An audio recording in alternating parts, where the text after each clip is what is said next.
আচ্ছা আম্মা, যারা জাকাত দেয় আর যারা জাকাত লয় এরা কি বন্দি তারা? এবারের ঈদের সেরা নাটক কোনটি বা কোন নাটকটি দেখতে বসলে সময়টা মোটেও নষ্ট হবে না, এমন প্রশ্ন নিয়ে যারা ঘুরছেন তাদের জন্যই আমাদের আজকের এই ভিডিও।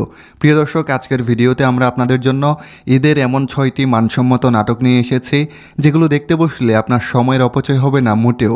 কারণ এই মুহূর্তে বাংলা নাটকে এমন 6টি নাটক তুমুল আলোচনায় রয়েছে যেগুলো আপনি মিস করলে চরম মিস করবেন। চলুন সেই নতুন 6টি নাটক সম্পর্কে জেনে আসি, থাকুন শেষ মুহূর্ত পর্যন্ত। এই কাজটা আমাদের সমাজে রিকগনাইজড না তো না। নাম্বার 1, মানুষ কি বলবে। বর্তমানে তুমুল আলোচিত একটি নাটক মানুষ কি বলবে, যেই নাটকের প্রশংসা এখন সবার মুখে মুখে। ঠুনকো জনপ্রিয়তার পেছনে ছুটে অনেকেই মানহীন কাজ করছেন এখন। তবে নির্মাতা আশিকুর রহমান দর্শকদের এমন কিছু বলার চেষ্টা করেছেন যে গল্পগুলো দেখার পর দর্শকদের মাঝে অন্যরকম এক উপলব্ধিবোধের জন্ম হবে। নাটকটা নিয়ে আমার একটাই কথা, একজন রুচিশীল দর্শক হিসাবে নাটকটা মিস করবেন না। নাম্বার 2, হুসেনের গল্প। নাটকটি একটি বাস্তব জীবনের গল্প, বন্ধু হতে চেয়ে ব্যর্থতার গল্প, যেটা দেখে দর্শকদের চোখ দিয়ে পানি চলে আসবে। নাটকের সংলাপ, অভিনয় এবং চমকপ্রদ টুইস্ট সব কিছুই ছিল দুর্দান্ত। নাটকে জিয়াউল হক পলাশ, সাইদুর রহমান পাবেল ও পারশা ইভানার দারুণ অভিনয় সব কিছু মিলিয়ে নাটকটিকে প্রাণবন্ত করে তুলেছে। বাস্তব জীবনের এই গল্পটা দেখতে বসলে আপনি কান্না থামাতে পারবেন না। নাম্বার 3, কানামাছি। এক অনবদ্য প্রেমের গল্প, যেখানে চিরকুটের মতো ছোট্ট একটা মাধ্যম হয়ে ওঠে হৃদয়ের গভীর অনুভূতির প্রকাশ। রুবেল আনুশের স্নিগ্ধ পরিচালনা এবং আব্রাহাম তামিমের সংলাপ চিত্রনাট্যে সব কিছুই যেন প্রাণবন্ত হয়েছে। সাফা কবির ছিলেন দারুণ প্রাণবন্ত, তার অভিনয় ছিল পরিপূর্ণ আবেগে ভরা।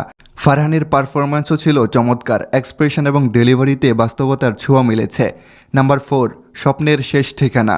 মানসম্মত গল্প নির্ভর কাজ দেখতে চাইলেই স্বপ্নের শেষ ঠিকানা নাটকটি দেখতে পারেন, খারাপ লাগবে না আশা করি। রোমাঞ্চ, ইমোশনাল সব কিছুই পাবেন এই নাটকে। একে অপরের প্রতি ভালোবাসা, সম্মান, দারুণ একটা নাটক। তৃষা জোবান দারুণ অভিনয় করেছে। একটা সংসারের পুরো গল্প, হাসি কান্না আর ভালোবাসায় মোড়ানো এই নাটকটি দেখতে বসলে সমাজের একটা বাস্তবতা বুঝতে পারবেন। নাম্বার 5, বউয়ের বিয়ে। পরিস্থিতি এমন পর্যায়ে চলে এসেছে যে চোখের সামনে বউয়ের বিয়ে দেখতে হচ্ছে।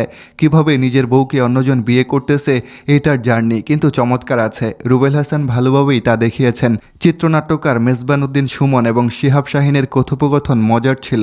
ইয়াশ রোহানের অভিনয় শান্তশিষ্ট, তবে তটিনী ছিল একটু বেশি লাউড। নাম্বার 6, একান্নবর্তী। একান্নবর্তী নাটকটি আমাদের জীবনের গুরুত্বপূর্ণ মূল্যবোধ, সম্পর্কের গভীরতা, পারিবারিক বন্ধনকে নতুন দৃষ্টিকোণ উপস্থাপন করেছে। নাটকের শেষে পরিবারে থাকা সম্পর্কগুলোর জটিলতা ও সৌন্দর্য উন্মোচিত হয়েছে, যা দর্শকদের মনে দীর্ঘস্থায়ী একটা প্রভাব ফেলতে সক্ষম। এই নাটকটি দেখতে বসলে প্রতিটা মুহূর্তে মনে হবে যে এটি শুধু একটি নাটক নয়, বরং বাস্তব জীবনের এক চিত্র।